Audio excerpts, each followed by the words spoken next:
G'day guys, eating with the Ressler Volume 4 time. What's on the menu today? Just a casual 4 feet of Subway.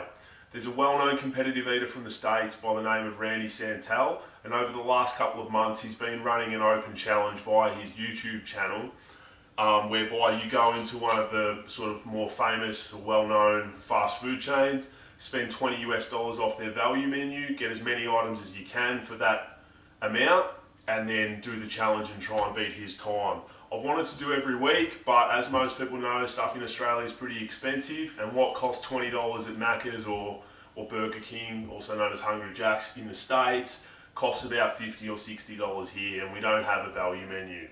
Anyway, this is 4 feet of Subway for the Randy Santel $20 value challenge. I've got 2 meatball subs and 1 ham and 1 turkey.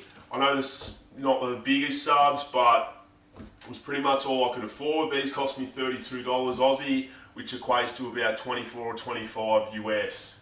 I think the US is about 0.76. The Aussie's about 0.76 of the US at the moment. So $32 Aussie. Just going to give it a crack, see if I can get the challenge done. I didn't unfortunately get a receipt because I think the girl that brought his Subway did a shifty. So anyway, good on her. I'm going to get into it. Alright, so I've got them all out. I'm ready to roll. 4 feet of Subway. Move these couple of drinks over just so everyone can see it. I'm going to put this one here so I can eat. Alright, I'm going to give this a crack. I have eaten today, so I don't know how I'm going to go. I'm pretty nervous. Just make sure you can see the timer. Yep. Alright, I can get this going in 3, 2, 1, go!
4 feet of subway in 3 minutes and 3 seconds. I think the time to beat was 22:08, but in Randy's defense, or not in Randy's defense, his subs had a lot more on them, but like I said, I did what I could. Just eating with the Ressler Volume 4. Don't forget to like the video, subscribe and comment, and until next time, take care. Thank you.